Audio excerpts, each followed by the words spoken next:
Błogosławieni miłosierni pod tym hasłem już w lipcu, tutaj w Krakowie, spotkają się z Ojcem Świętym młodzi ludzie z całego świata. Dlatego właśnie tutaj otwieramy dzienniczek miłosiernych, z którym wyruszymy w całą Polskę, po to, żeby przekonać Was, że miłosierdzie nie jest zarezerwowane dla świętych czy wybranych. Przedstawimy Wam bohaterów dnia codziennego, którzy są dowodem na to, że dopiero gdy zaczniemy żyć miłosierdziem na co dzień, zaczniemy życie na pełnej petardzie. A pierwszym z nich będzie chłopak, który w momencie największego cierpienia otrzymał miłosierdzie wykraczające poza horyzonty, a dziś przekazuje je jeszcze dalej.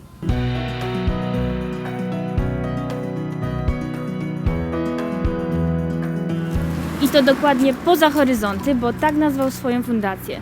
Niosąc pomoc ludziom po wypadkach, pomaga uwierzyć im, że bariery istnieją tylko w naszych głowach. Bohaterem dzisiejszego odcinka jest Jasiek Mela, który udowodnił, że niemożliwe nie istnieje.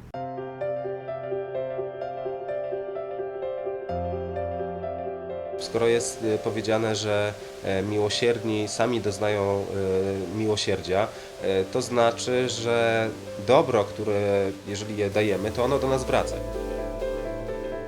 Mój wypadek miał miejsce 13 lat temu, ja wtedy miałem 13 lat. Porażenie prądu wysokiego napięcia, 15 000 V przepłynęło przez moje ciało.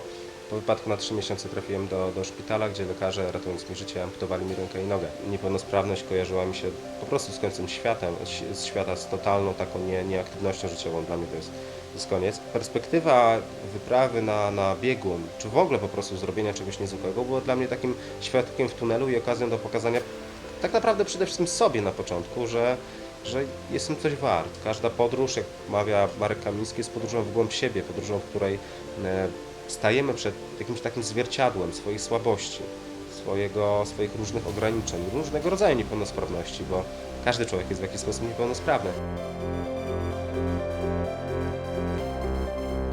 Okazało się, że nie tylko dochodząc na biegun północny czy południowy, nie tylko pomogliśmy Jaśkowi, ale też w pewnym sensie Jasiek szeroko otworzył drzwi innym ludziom, którzy stracili nadzieję na normalne życie przez chociażby Fundację Jaśka poza horyzonty. Także okazało się, że ta idea prowadziła dalej niż tylko na biegun. Pamiętam, że kiedyś przeczytałem takie zdanie, że człowiek jest tym, co daje innym i rzeczywiście tak jest. Wszystko to, co zrobiłem tylko dla siebie, jakby tego nie ma, a wszystko to, co zrobiłem dla innych, ciągle jest też dla mnie. Od 7 lat prowadzę Fundację Poza Horyzonty. To jest fundacja, która skupia swoje działania, można powiedzieć, na dwóch takich torach.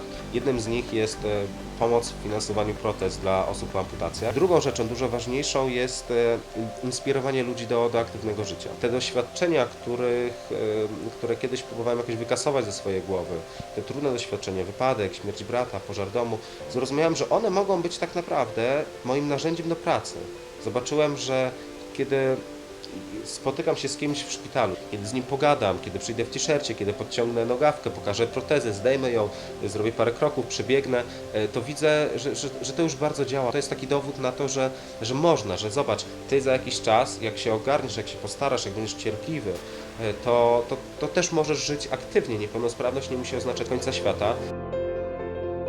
To miłosierdzie to jest zwykła, prosta, taka codzienna sprawa, że trzeba zaczynać od małych rzeczy i każdy powinien brać na swoje plecy tyle, ile jest w stanie unieść. Jeżeli jesteś w stanie być, nie wiem, chirurgiem, ratować w ten sposób życie, rób to. Jeżeli masz predyspozycję do tego, żeby pojechać na misję do krajów, gdzie bardzo źle się dzieje i stykać się z tym cierpieniem, zmieniać je jakoś, to rób to. Ale jeżeli nie jesteś w stanie, to bądź miłosierny na co dzień, nie wiem, idąc do sklepu po bułki, spotykając sąsiada, który cię wkurza, czy jakąkolwiek inną osobę, po prostu próbuję emanować dobrem.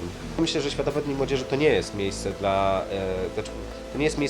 dla ludzi świętych. Tam będzie bardzo wielu ludzi, którzy poszukują. Każdy tam przyjeżdża po coś. Czasem jest tak, że ta motywacja może być sprzeczna. Może być tak, że ktoś sobie przyjedzie z Brazylii do Krakowa, bo usłyszy, że w Polsce są piękne kobiety, więc może jakąś poderwie. A może być tak, że szukając dziewczyny, no że tak powiem, przynośni znajdzie Boga. Jasiek od wielu lat udowadnia, że nie ma granic, które mogłyby zatrzymać miłosierdzie. A na kolejnej stronie dzienniczka historia naszego studenckiego kolegi, który doskonale rozpoznaje zapach miłosierdzia w kuchni pełnej smaków.